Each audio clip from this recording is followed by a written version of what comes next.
Hi guys, நான் உங்கள் சரண்யா. இன்றைக்கி நம்ம சோப்போட ஒன் சைட் லவ் எபிசோட் 6 தான் பார்க்க போகிறோம். வீடியோக்குள்ளே போகிறதுக்கு முன்னாடி சப்ஸ்கிரைப் பண்ணாதவங்க சப்ஸ்கிரைப் பண்ணுங்கள். வீடியோ பார்த்து முடிச்சுட்டு பிடிச்சிருந்தா ஒரு லைக் கொடுத்துருங்க. அப்புறம் இன்ஸ்டாகிராமில் ஃபாலோ பண்ணாதவங்களாம் ஃபாலோ பண்ணிக்கோங்க. அப்புறம் இந்த ஸ்டோரிக்கும் பிடிஎஸோட ரியல் லைஃப்க்கு எந்த ஒரு சம்மந்தமும் கிடையாது. ஃபுல் ஆஃப் இமேஜினேஷன் தான். சரி, அவங்க டைம் வேஸ்ட் பண்ணாமல் நம்ம வீடியோக்குள்ளே போயிடலாம்.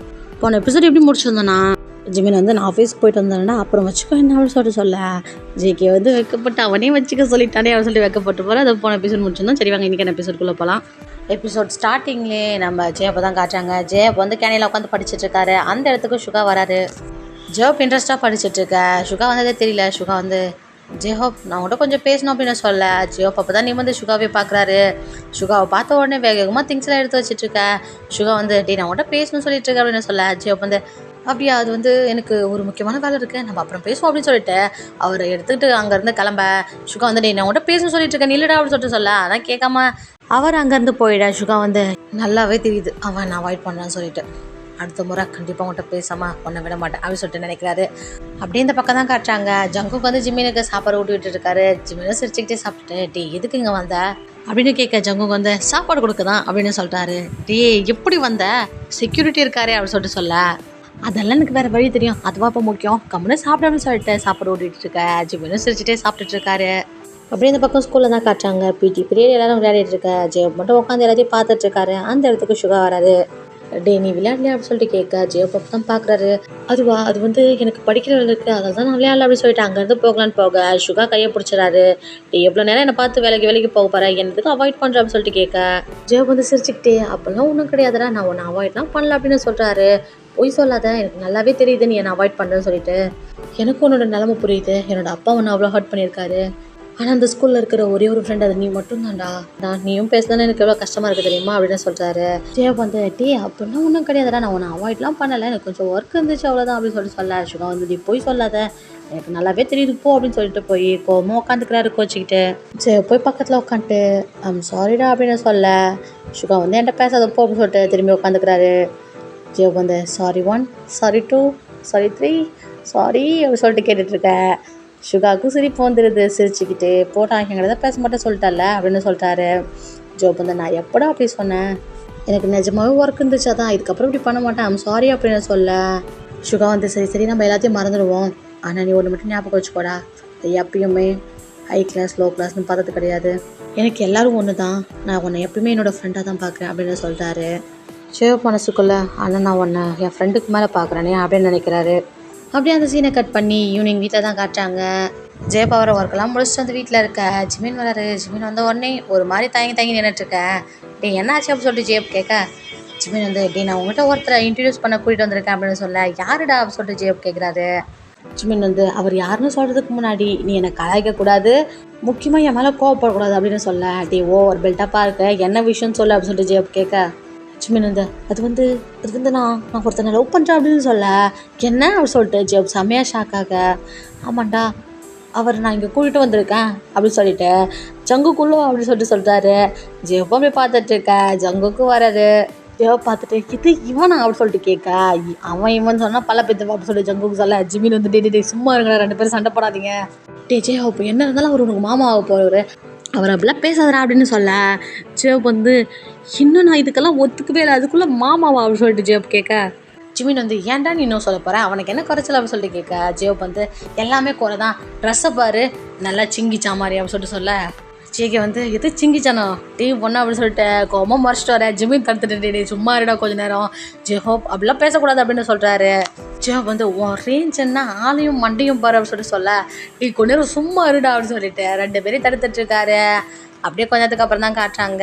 ஜேகே வேறு ரூமில் உட்காந்துட்ருக்க, இங்கே ஜெயப் ஜிமினும் வேறு ரூமில் உட்காந்துட்ருக்காங்க. டேடி தம்பி புரிஞ்சுக்கோடா, அவன் ரொம்பவே நல்லவன், என்னை உண்மையாக லவ் பண்ணுறான், எனக்கும் அவனை ரொம்பவே பிடிச்சிருக்குடா, ப்ளீஸ்டா அக்செப்ட் பண்ணிக்கோ அப்படின்னு சொல்ல ஜெயப் தான் அதெல்லாம் என்னால் முடியாது, எனக்கு அவனை பிடிக்கல அப்படின்னு சொல்கிறாரு. ஜிமின் வந்து டீ மெதுவாக பேச அவனுக்கு கேட்க போதும் அப்படின்னு சொல்ல இப்போ என்ன கேட்டா அப்படின்னு சொல்லிட்டு அவர் கத்த டீ அமைதியாக இருடா அப்படின்னு சொல்லிட்டு ஜிமின் சொல்லிட்டு இருக்காரு. ஜிகே வந்து இதெல்லாம் சுத்தமாக வேலைக்கு ஆகாது அப்படின்னு சொல்லிட்டு எந்திரிச்சு உள்ள வந்துட்டு இப்போ எதுக்கு என்ன பிடிக்கல சொல்லிட்டு இருக்க, உனக்கு பிடிக்கணுன்ற அவசியம் இல்லை, அவனுக்கு என்ன பிடிச்சிருக்குல்ல அப்படின்னு சொல்லிட்டு சொல்ல எனக்கும் பிடிச்சிருக்கணும், ஜிமின் சொல்லு, எனக்கு பிடிச்சிருந்தா தானே நீ அவனை லவ் பண்ணுவா அப்படின்னு சொல்லிட்டு கேட்க ஜிமின் முடிச்சுட்டு பார்த்துட்டு இருக்காரு.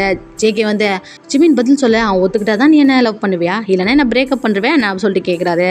இங்கே ஜிமின் என்ன சொல்ல தெரியாம முடிச்சுட்டே உட்காந்துட்டு இருக்கா. ஜிமின் சொல்லு அப்படின்னு சொல்லிட்டு 2 பேரும் கத்த.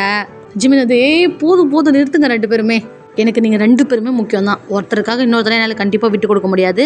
உங்கள் 2 பேருக்கும் ஒரே ஒரு ஆப்ஷன் தரேன், 2 பேரும் நல்லா பேசி பழகி ஃப்ரெண்ட்ஸ் ஆகிடுங்க, அதான் நல்லது அப்படின்னு சொல்லிட்டு எந்திரிச்சிட்டு ஜேகே கொஞ்சமாச்சும் மாமா மாதிரி நடந்துக்கோ, அப்புறம் ஜேஹோப் கொஞ்சமாச்சு மாமாவுக்கு மரியாதை கூட சரியா அப்படின்னு சொல்லிட்டு அவர் அங்கேருந்து போயிடறாரு. இங்கே ஜேகே உட்காந்துட்டு இருக்காரு, அந்த பக்கம் ஜேஹோப் முறுக்கிட்டு உட்காந்துட்டு இருக்காரு. 2 பேரும் என்ன பேச தெரியாமல் உட்காந்துட்டு இருக்காங்க. கொஞ்ச நேரத்துக்கு அப்புறம் அப்படி ஜேஹோப் மெல்லமாக திரும்பிட்டு, நிஜமாவே நீ ஜிமினை உண்மையாக லவ் பண்ணுறியா அப்படின்னு சொல்லிட்டு கேட்க ஜேகே திரும்பிட்டு, ஆமாம் உயிருக்கு உயிரா அப்படின்னு சொல்கிறாரு. போதும் போதும், சரி அடுத்த கொஷினை கேட்குறேன், அவனை விட்டுட்டு வேறு யாரையாச்சும் டேட் பண்ணுவியா அப்படின்னு சொல்லி கேட்க, அது எப்படி நான் பண்ணுவேன், நான் அவனை மட்டும் தான் லவ் பண்ணுறேன் அப்படின்னு சொல்கிறாரு. இதுக்கு முன்னாடி யாராவது பண்ணியிருக்கியா, இல்லை அப்படின்னு சொல்லிட்டு ஜேகே சொல்கிறாரு. சரி கொஞ்சம் வருஷத்துக்கு அப்புறம் அவனுக்கு வயசாகிடுது, அவன் ஃபேஸ் கட்லாம் மாறினதுக்கப்புறம் அவனை விட்டு போயிடுவியா அப்படின்னு சொல்லிட்டு கேட்க, அதெல்லாம் விட்டு போக மாட்டான், அவன் எப்படி இருந்தாலும் நான் அவனை லவ் பண்ணுறேன், அவன் மனசை பார்த்தா நான் லவ் பண்ண ஆரம்பித்தேன் அப்படின்னு சொல்கிறாரு. ஜேஹோப் வந்து அப்போ ஓகே அப்படின்னு சொல்ல ஜேகே திரும்பிட்டு, என்ன ஓகே அப்படின்னு சொல்லிட்டு கேட்குறாரு. ஜேஹோப் வந்து ஓகேனா ஓகே தான் அப்படின்னு சொல்கிறாரு. அப்போ நீ என்ன உன் மாமாவை ஏற்றுக்கிட்டியா அப்படி சொல்லிட்டு ஜேகே கேட்க ஜேஹோப் வந்து அப்போல்லாம் ஒன்றும் கிடையாது, ஃபஸ்ட்டு உன் கேரக்டர் நல்லா புரிஞ்சுக்கணும், நீ எப்படி நடந்துக்கிற இதெல்லாம் பார்த்துட்டு அப்புறம் நான் என்னோடய முடிவை சொல்கிறேன் அப்படின்னு சொல்கிறாரு. சரி ஓகே மச்சான் அப்படின்னு சொல்லிட்டு வந்து ஜேஹோப்போட தோள்பட்டியில் கையை போட, எதுக்கே அம்மா கையை போகிற கையெடு அப்படின்னு சொல்ல, இதுக்கப்புறம் மாமா மச்சான் ஆகிட்டோம், இதுக்கு மேலே என்ன பிரிவினா அப்படின்னு சொல்லிட்டு கையை போட்டுட்ருக்காரு. அப்படியே நெக்ஸ்ட் டே தான் காட்டுறாங்க, ஜேகே இங்கேயே தாங்கலான்னு முடிவு பண்ணியிருக்காரு. ஏன்னா ஜேஹோப் வந்து ஜேகேவை பற்றி தெரிஞ்சுக்கணும்னு சொல்லியிருக்காரு இல்லையா, அதனால் காலைல ஜேஹோப் எந்திரிச்சு வந்து பார்க்க ஜேகே ஜிமினுக்கு ஹெல்ப்லாம் பண்ணிகிட்ருக்காரு. ஜிமின் ஜேகே கூட இருக்கும்போது ரொம்ப சந்தோஷமாக சிரிச்சிட்ருக்காரு. இதை பார்த்து ஜேஹோப்பும் சிரிக்கிறாரு. அப்படியே கொஞ்சம் நாட்களும் போகுது. ஜேகே ஒரு வாட்டி கூட ஜிமின்கிட்ட மூஞ்ச காட்டில் ரொம்பவே நல்லா பார்த்துக்கிறாரு ஜிமினை. ஜிமின் கிச்சனில் ஸ்வீட் செஞ்சிட்ருக்காடி, அந்த சுகர் எடு அப்படின்னு சொல்ல ஜேகே கிட்ட வந்து ஜிமின் கணத்துலேயே கிஸ் பண்ணுறாரு. என்ன பண்ணுற அப்படின்னு சொல்லிட்டு ஜிமின் அடிக்க, நீ தான் என்னுடைய சுகர் பேபி அப்படின்னு சொல்கிறாரு. இப்படி இவங்க ரொமான்டிக்காக பேசிகிட்டு இருக்க, இதை பார்த்து ஜேஹோப் சிரிச்சிட்ருக்காரு. இதை ஜேகே பார்த்துற ஜேஹோப் வந்து இங்கே நீங்கள் மட்டும் இல்லை நானும் இருக்கேன், கொஞ்சம் பார்த்துருங்க அப்படின்னு சொல்ல ஜிமின் வந்து டீ தள்ளிப்போ, அவன் வேறு இருக்கான் தள்ளிப்போ அப்படின்னு சொல்கிறாரு. இப்படி அவர் திட்ட அதை ஜேகே சிரிச்சுட்டே வாங்கிட்டு இருக்காரு. இதை பார்த்து ஜேஹோப்புக்கு சிரிப்பு வருது. ஜேஹோப் உட்காந்து டிவி பார்த்துட்டு இருக்கேன், அங்கே வந்து ஜேகே உட்காந்துட்டு மச்சி கூட நம்ம வேறு ஏதாவது வச்சு பார்க்கலாம் அப்படின்னு சொல்ல, இல்லை முடியாது நான் கார்ட்டூன் பார்த்துட்ருக்கேன், கார்ட்டூன் பார்க்க போகிறேன் அப்படின்னு சொல்ல, நீ என்ன சின்ன பிள்ளையா கார்ட்டூன் பார்த்துட்டு இருக்கேன், அப்போ நம்ம கிரிக்கெட் பார்க்கலாம் அப்படின்னு சொல்கிறாரு. அதெல்லாம் எனக்கு பிடிக்காது அப்படின்னு சொல்லிட்டு ஜேஹோப் சொல்ல, குற்றா மச்சான் அப்படின்னு சொல்லிட்டு அந்த ரிமோட்டை வாங்கி 2 பேரும் சண்டை போட்டுட்ருக்காங்க. இதெல்லாம் ஜிமின் பார்த்து சிரிச்சிட்ருக்காரு. அப்படியே கொஞ்ச நாளுக்கு அப்புறம் தான் காட்டுறாங்க, ஜேகேவும் ஜேஹோப்பும் உட்காந்து கிரிக்கெட் பார்த்துட்ருக்கேன். அங்கே ஜிமின் கொண்டு வந்து பாப்கார்னை வைக்கிறாரு. 2 பேரும் உட்காந்து சாப்பிட்டுக்கிட்டே கிரிக்கெட் பார்த்துட்ருக்காங்க. ஜிமின் சிரிச்சுட்டே உள்ளே போயிடறாரு. அங்கே ஜெயிச்சணும் நம்ம டீம் ஜெயிச்சணும் அப்படின்னு சொல்லிட்டு 2 பேரும் வரைக்கும் பார்த்துட்ருக்கா. கடைசியில் ஜெயிச்சிடறாங்க. 2 பேரும் கத்திக்கிட்டு ஜெயிச்சிட்டோம் அப்படின்னு சொல்லிட்டு ரொம்பவே சந்தோஷமாக குதிக்கிறாங்க. அதுன்னு கட்டி பிடிச்சிட்டு குதிச்சிட்ருக்கா. இங்கே ஜிமின் பார்த்து சிரிச்சுக்கிட்டு, எப்படி இருந்தானுங்க இப்போ எப்படி மாறிட்டானுங்க பாரு அப்படின்னு சொல்லிட்டு சிரிச்சிட்ருக்காரு. அப்படியே நெக்ஸ்ட் சீன் தான் காட்டுறாங்க, நம்ம ஜேகே வந்து அவரோட திங்ஸ் எல்லாம் எடுத்துக்கிட்டு சரி நான் வீட்டுக்கு கிளம்புறேன் அப்படின்னு சொல்ல ஜேஹோப் வந்து என்னம்மா அவசரம் பொறுமையாக போகலாம் அப்படின்னு சொல்கிறாரு. பார்த்தியானா எப்படி மாறிட்டான் அப்படின்னு சொல்லிட்டு ஜிமின் சொல்ல ஜேஹோப் வந்து அட விட்டு ஜிமின், மாமா என் கூட இருக்கணும்னு நானும் ஆசைப்பட மாட்டேனா, மாமா எப்போ வருவீங்க திரும்பி அப்படின்னு சொல்லிட்டு கேட்க, எனக்கு கொஞ்சம் வேலை அதை மட்டும் முடிச்சுட்டு நான் இங்கேயே ஷிஃப்ட் ஆகிடலாம் இருக்கேன் அப்படின்னு சொல்ல ஜேஹோப் வந்து ரொம்ப சந்தோஷம், சீக்கிரமாக வாங்க, இவ்வளோ நாள் கூட இருந்துட்டிங்களா, நீங்கள் எல்லாமே எனக்கு ரொம்ப போர் அடிக்கும், தனியாக தான் கிரிக்கெட் உட்காந்து பார்க்கணும் அப்படின்னு சொல்ல, ரொம்ப ஃபீல் பண்ணாத மச்சி நான் சீக்கிரமாக வந்துடுறேன் அப்படின்னு சொல்லிட்டு ஜேகே சொல்கிறாரு. இப்படி ஒரு வழியாக நம்ம ஜேஹோப் வந்து ஜேகேவை அக்செப்ட் பண்ணிக்கிட்டாரு. அப்படியே கொஞ்சம் நாட்கள் போகுது. நம்ம ஜேஹோப் வந்து அடிக்கடி போய் சுகாவை மீட் பண்ணுறாரு. ரொம்ப சந்தோஷமாகவே இருக்கார். லைஃப் நல்லாவே போயிட்டுருக்கு. அப்போ தான் அவங்க ஸ்கூல் டேஸில் கடைசி எக்ஸாம் வருது, ஃபைனல் எக்ஸாம். அதுக்காக எல்லோரும் ப்ரிப்பேர் பண்ணிகிட்ருக்காங்க. 2 பேரும் மீட் பண்ணுறதே குறைச்சிக்கிட்டாங்க ஜேஹோப்பும் சுகாவும், ஏன்னா படிக்கிறதுல ஃபுல் ஃபோக்கஸில் இருக்காங்க. அப்படியே எக்ஸாமும் முடிய ஜேஹோப் வந்து ரொம்ப சந்தோஷமாக சுகாவை மீட் பண்ண போகிறோன்னு சொல்லிட்டு வேகமாக வந்துட்டுருக்கா. இந்த பக்கம் சுகாவும் ஜேஹோப்பை மீட் பண்ண போகிறோன்னு சொல்லிட்டு வேகமாக வந்துட்டுருக்காரு. அப்போது சுகாவோட அப்பா குறுக்கவே வந்து சுகாவை கூட்டிகிட்டு போயிடுறாரு. இது தெரியாமல் நம்ம ஜேஹோப் வந்து அங்கே ஃபுல்லாக தேடி பார்த்துட்ருக்காரு. இப்படி இவர் தேடிட்டுருக்கா. அந்த இடத்துக்கு ஒரு டீச்சர் வராங்க. என்னாச்சு ஜேஹோப், யாரை தேடிட்டுருக்கா அப்படின்னு சொல்லிட்டு கேட்க ஜேஹோப் வந்து இது மாதிரி சுகாவை மீட் பண்ணணும் வந்தேன், ஆனால் அவன் எங்கள் தனியும் கிடைக்கல மேம், அவள் தான் தேடிட்டுருக்கா அப்படின்னு சொல்லிட்டு சொல்ல சுகாவா இப்போ தான் அவங்க அப்பா வந்து கூட்டிகிட்டு போனாங்க அப்படின்னு சொல்லிட்டு சொல்கிறாங்க. இங்கே ஜேஹோப்புக்கு முகமே வாடி போயிடுது. அந்த மேம் அது ஏதாவது பிரச்சனையும் அப்படின்னு சொல்லிட்டு கேட்க அதெல்லாம் ஒன்றும் இல்லை மேம் அப்படின்னு சொல்லிட்டு ஜேஹோப் அங்கேருந்து நடக்க ஆரம்பிக்கிறாரு. ரொம்பவே சேடாக அப்படியே வீட்டுக்கு போகிறாரு. ஏன்னா இன்றைக்கி தான் ஸ்கூலோட கடைசி நாள், அடுத்து எப்போ எங்கே சந்திக்க போகிறோன்னு கூட தெரியாது. கடைசி வரைக்கும் நான் ஃபீல் பண்ணுறது அவங்ககிட்ட சொல்லவே முடியலையே அப்படின்னு சொல்லிட்டு ஃபீல் பண்ணிக்கிட்டே வீட்டுக்கு வராரு. அப்படியே 2 டேஸும் போகுது. ஆனால் சுகா கிட்ட வந்து எந்த ஒரு கான்டாக்டும் வரல. ரொம்பவே சோகமாக உட்காந்துட்ருக்கா. ஜிமின் வந்து என்ன ஆச்சு அப்படின்னு சொல்லிட்டு கேட்குறாரு. அதெல்லாம் ஒன்றும் கிடையாது, எனக்கு கொஞ்சம் உடம்பு சரியில்லை அப்படின்னு சொல்லிட்டு ஜேப் சொல்கிறாரு. இல்லை உன்னை பார்த்தா கொஞ்சம் வித்தியாசமாக இருக்கே, என்னாச்சு ஏதாவது பிரச்சனையா அப்படின்னு சொல்லிட்டு கேட்குறாரு திரும்பியும்.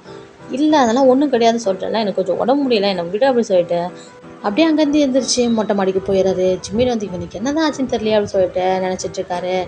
அப்படியே 1 வீக்கும் போகுது. ஆனால் இப்போ வரைக்கும் சுகா எந்த கான்டாக்டுமே பண்ணல. ஜியோ போல் இதுக்கு மேலேயும் பொறுக்க முடியாது, பேசாமல் அவங்க வீட்டுக்கே போயிடலாம், அவமானப்படுத்தினாலும் பரவாயில்ல அப்படின்னு சொல்லிட்டு சுகாவோட வீட்டுக்கே தேடி போகிறாரு.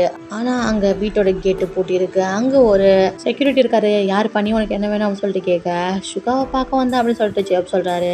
அவங்களாம் காலி பண்ணிட்டு போய் 1 வீக் ஆச்சுப்பா அப்படின்னு சொல்லிட்டு சொல்கிறாங்க. அதை கேட்டு ஜியோபோட ஃபேஸி டல்லாகுது. அவங்க எங்கே போயிருக்காங்கன்னு தெரியுமான்னு சொல்லிட்டு ஜேப் கேட்க, அதெல்லாம் எனக்கு தெரியாதுப்பா, அவர் அப்போ ஊராக மாறுவார், அவரோட பிஸ்னஸ் அப்படி அப்படின்னு சொல்ல ஜேப் வந்து சரி ஓகே அங்கிள் தேங்க்யூ அப்படின்னு சொல்லிட்டு அங்கேருந்து டல்லாக வராரு. அவரோட ஃபேஸே ரொம்பவே டல்லாக இருக்குது. அப்படியே நாட்களும் போகுது. 2 months ஆகுது. இதே மாதிரி ஜெயப் இருக்கிறத பார்த்துட்டு ஜிமின் ரொம்பவே ஃபீல் பண்ணி ஜே கிட்ட பேசிகிட்டு இருக்கேன். ஜேகே வந்து நான் பேசுகிறேன் அவங்ககிட்ட அப்படின்னு சொல்லிட்டு பேசுறதுக்கு வராரு. ஜேப் வந்து மொட்டை மாடியில் இருக்க. ஜேகே வந்துட்டு உனக்கு என்ன தாண்டா பிரச்சனை, என்ன ஆச்சு என்கிட்ட சொல்லு அப்படின்னு சொல்லிட்டு சொல்ல, அதெல்லாம் ஒன்றும் கிடையாது மாமா அப்படின்னு சொல்கிறாரு. நீ சும்மா விளையாடாத, உன் வயசில் பசங்க எப்படி ஃபீல் பண்ணுவீங்க எனக்கு நல்லா தெரியும், என்ன லவ்வா அப்படின்னு சொல்லிட்டு கேட்க, ஜேவ் வந்து அப்படியான்னு எனக்கு சொல்ல தெரியல, அவங்க கூட இருந்தால் எனக்கு ரொம்ப சந்தோஷமாக இருக்கும், அவங்க இல்லாதப்போ எனக்கு ரொம்பவே வருத்தமாக இருக்கும், இப்போ திடீர்னு சொல்லாமல் கொள்ளாமல் விட்டு போயிட்டாங்க, அதான் ஒரு மாதிரி இருக்குது அப்படின்னு சொல்கிறாரு. ஜேகே வந்து அப்போது நீயும் சேம் வேலை தான் ஃபீல் பண்ணியிருக்க அப்படி தானே சொல்லிட்டு கேட்க, என்ன அப்படி சொல்லிட்டு ஜேப் கேட்க, ஜேகே வந்து நானும் ஜிம்மின்ட்டு இதெல்லாம் ஃபீல் பண்ணியிருக்கேன், அவன் கூட இருக்கும்போது ரொம்ப சந்தோஷமாக இருக்கும், ஒரு நாள் என்கிட்ட சொல்லாமல் கொள்ளாமல் பிஸ்னஸ் விஷயமா போயிட்டான், அப்போ அவன் என்கிட்ட சொல்லணும்னு எந்த அவசியமும் கிடையாது, ஏன்னா நான் 1 சைடாக லவ் பண்ணிக்கிட்டு இருந்தேன், இருந்தாலும் அவன் அப்போ இல்லாதபோது நான் ரொம்பவே ஃபீல் பண்ணேன், அவனை ரொம்ப மிஸ் பண்ணேன், அவனுக்கு என்ன ஆச்சுன்னு நினச்சி ரொம்பவே வருத்தப்பட்டேன், அதே மாதிரி தான் நீ இப்போ ஃபீல் பண்ணிகிட்டு இருக்க, ஒன்றும் கவலைப்படாத பாஸ், கண்டிப்பாக உன்னை தேடி அவங்களே வருவாங்க அப்படின்னு சொல்கிறாரு. ஜேப் வந்து ஜேகே பற்றி சிரிச்சுக்கிட்டு ரொம்ப தேங்க்ஸ் மாமா அப்படின்னு சொல்ல, எதுக்கு அது சொல்லிட்டு கேட்க, இல்லை எனக்கு கம்ஃபர்ட் பண்ணதுக்கு. ஜேகே வந்து சிரிச்சுக்கிட்டே இருக்கட்டும் மச்சான், ஆனால் இது மாதிரியே இருக்காத, அப்புறம் உன் அண்ணன் என்ன கொண்டுடுவான், எப்போ பார்த்தாலும் உன் பேச்சு தான், எப்போ பார்த்தாலும் ஜேப் அப்படி இருக்கான்னு சொல்லிட்டு, அதனால தயவு செஞ்சு இதெல்லாம் குறைச்சிக்கோ அப்படின்னு சொல்ல, ஜேப்போ சிரிக்கிறாரு. ஜேகே வந்து சரி வா கீழே போய் தூங்குவோம் அப்படின்னு சொல்ல, ஜேப் வந்து இல்லை நான் கொஞ்ச நேரம் இங்கே இருந்துட்டு வரேன் அப்படின்னு சொல்கிறாரு. ஜேகே வந்து அப்போ ஓகே சரி நான் கிளம்புறேன் அப்படி சொல்லிட்டு அங்கேருந்து கிளம்ப, ஜேப் வந்து மாமா ஒரு நிமிஷம் அப்படி சொல்ல, என்ன விஷயம் அப்படி சொல்லிட்டு கேட்குறாரு. இல்லை மாமா இந்த விஷயத்தை பற்றி நீ ஜிமின் கிட்ட தயவு செஞ்சு சொல்லிடாதீங்க அப்படின்னு சொல்ல, ஜேகே சிரிச்சுக்கிட்டு புரியுது சொல்ல மாட்டேன் அப்படின்னு சொல்லிட்டு அங்கேருந்து போகிறாரு. இங்கே கீழே ஜிமினி ஜேகே தான் காட்டுறாங்க. ஜிமின் வந்து டே பேசி அவன் என்ன சொன்னான் அவன் சொல்லிட்டு கேட்க, ஜேகே வந்து ஒன்றும் இல்லைடா அவனுக்கு எக்ஸாம் ப்ரெஷர் தான், என்ன ரிசல்ட் வருமோ சொல்லிட்டு ரொம்ப ஃபீல் பண்ணிட்டுருக்கான், வேறு ஒன்றும் கிடையாது அப்படின்னு சொல்ல, ஜிமின் ஒரு மாதிரி பார்த்துட்டு டே பொய் சொல்லாத அப்படின்னு சொல்லிட்டு சொல்ல, டே நிஜமாக தானே சொல்கிறேன் எனக்கு தூக்கம் வருது வா போகலாம் அப்படின்னு சொல்லிட்டு அப்படியே ஜிமினை கன்வின்ஸ் பண்ணி அங்கேருந்து கூப்பிட்டு போயிடாரு. இங்கே மொட்டை மாடியில் இருக்க நம்ம ஜேப்பை தான் காட்டுறாங்க. ஜேப் மேலே இருக்க நட்சத்திரங்களை பார்த்துக்கிட்டே, சுகா கடைசியாக ஒரு குட் பை கூட சொல்லாமல் போயிட்டேன், இப்போ எங்கே இருக்கியோ எப்படி இருக்கியோ உனக்கு எதுவும் பிரச்சனை இல்லை அப்படின்னு சொல்லிட்டு நட்சத்திரங்களை பார்த்து பேசிகிட்டு இருக்க. இந்த பக்கம் சுகாவை தான் காட்டுறாங்க. சுகா ஒரு பேலஸில் நின்றுட்டு அவரும் நட்சத்திரங்களை பார்த்துக்கிட்டே உங்ககிட்ட ஒரு குட் பை கூட சொல்லாமல் வந்துட்டேன் அப்படின்னு சொல்லிட்டு இங்கே ஜியோவை பற்றி தான் அவரும் நினச்சிட்டு இருக்காரு. இந்த ஒரு மூமெண்ட்டோட இந்த எபிசோட் எங்கேயே முடிக்கிறேன். எபிசோட் எப்படி இருந்துச்சு மறக்காம கமெண்ட்டில் சொல்லுங்கள். நெக்ஸ்ட் எபிசோட் சீக்கிரமாக பார்க்கலாம். Okay bye.